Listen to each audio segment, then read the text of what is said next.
All right. So first off, I have to say, I loved Living with Chucky. It really, really surprised me with its heart and just the production values I thought were wonderful. And I'm a huge documentary fan. And so I was especially fascinated by the background design for the interview segments, just in general. That's something I always pay attention to, like, the Abigail Breslin set, in Living with Chucky. So how much thought did you give to the spaces in which you conducted the interviews, as far as just including a piece of Chucky paraphernalia somewhere in the background?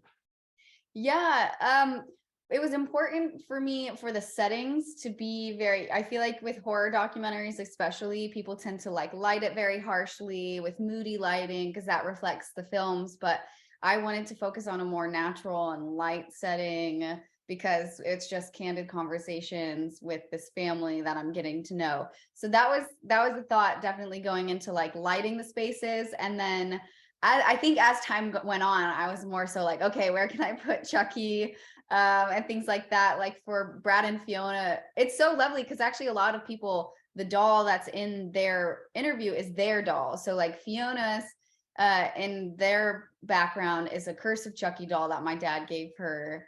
That was just at her house. And then John Waters had Glenn there. So I was like, of course, we have to have Glenn. And Alex Vincent, I had just given him a good guy doll from Colts per like a gift from as a gift from my dad. So that was important to kind of see where I could play with putting him in. And then I tried to, with the guest celebrity interviews, make them a little bit more moody so that visually they were a bit different. But then Marlon Wayans came in and his house, I don't know if I can say this, Marlon, but his house was being renovated at the time. So he was like, we have to do my interview outside. And I was like, fuck, we just ruined like the whole freaking aesthetic that I was going for. Gosh darn it. So then I did Dan Povenmire's interview outside as well. So at least it wasn't the only one that was outside. But that's what you got to live with in documentary filmmaking is like you run with what you get. Yeah, for sure. And I'm also the other piece that really stood out to me. I'm a VHS collector, so I love seeing the VCR for the interstitials. But also, did you always have that building of a Chucky doll interstitial segment in mind, or did that come later in the post production process? That definitely came after I had really rough cut of the film. I knew I needed some transitions that weren't talking heads to give us a breather and be visually interesting. And for me, I liked that idea. I couldn't do it in the short film of this documentary. So it was something in the back of my mind I forgot until coming to the feature and seeing the first rough cut. And I was like, oh, yeah, I remember that that was something interesting I wanted to do but didn't have the time back then. And I thought it was important to showcase what goes into making Chucky before he even goes on the set, before the animatronics come in. Like, how many people know his like sweater is literally like knitted by hand on a loom line by line? That's intense. So it was important for me to showcase everybody behind the scenes that work on this. Yeah, that was definitely a revelation, I felt. Now, was Living with Chucky always designed to focus more on the personal relationships of the cast and crew, aside from the behind the scenes details? You certainly include that, but halfway through, you're like, "Whoa, okay, I wasn't expecting where this is going now." Did you always have that kind of surprise in mind? Yes, I always had the familial aspect in mind. That was the whole reason I wanted to do it was because it was a bit more personal. And I feel like as an audience member, that makes something more interesting. But as far as like a reveal of when it was going to happen and where in the documentary, that was very much a process of playing with it in the editing room.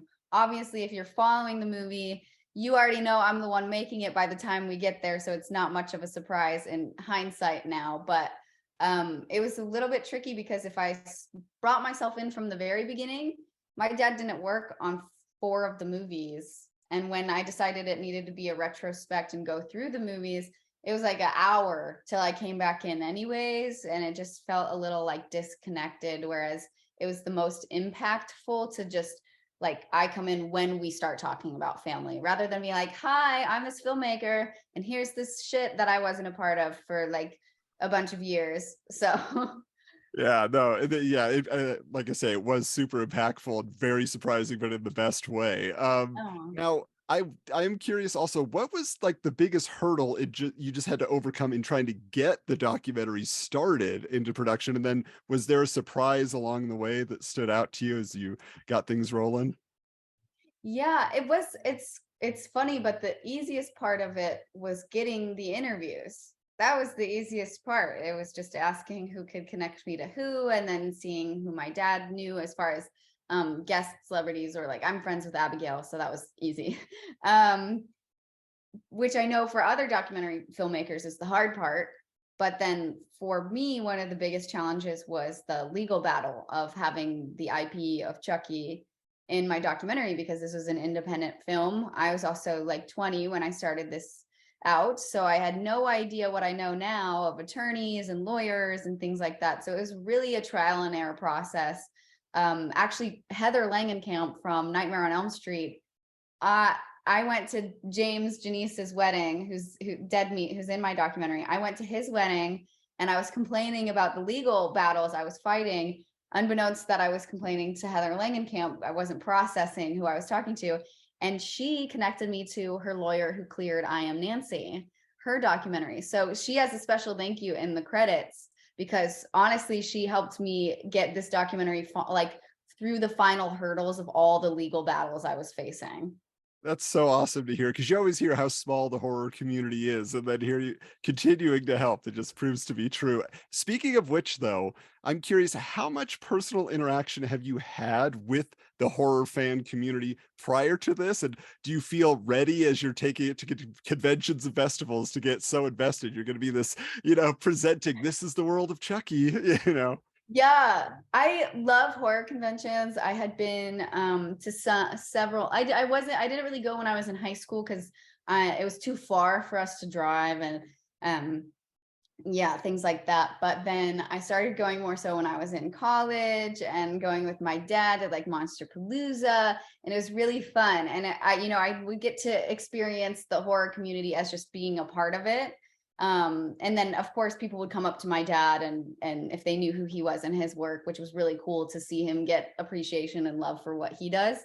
And then with this festival circuit, it's now like being on the receiving end, which is really weird for me. I can't fathom that. Like, so many Chucky fans came out to the LA screening of this, and it blew my mind. I was talking to people for like an hour and a half after my movie ended. And my mom was very annoyed. And somebody like gave me a Chucky keychain that I still have. And I'm just like, wow, this is what it's like to receive the love. I totally am I'm such a fan of horror movies. So I'm the giver of love, but to receive it is a totally different experience. That's so wonderful. Oh, that's awesome. Well, as we close out here, I just have to ask, having grown up with Chucky, as we see in the documentary, and really lived with the character, just the visual for all this time making the documentary, for you, do you have a preference for the undamaged baby face Chucky versus the stitched together look that has become the standard? I like the stitched look. I want bring him back. I obviously have no say, but I tell my dad that all the time.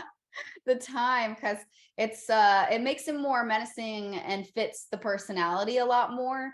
I do love the Howdy Doody good guy doll from Colt, but more so that's been the doll that's been traveling with me in my film festival circuit. So he's kind of become a stuffed animal for me at this point.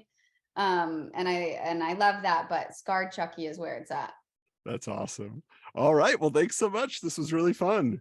Yeah, thank Best of you. luck with the documentary and everything. Taking it over. Ah, thank you.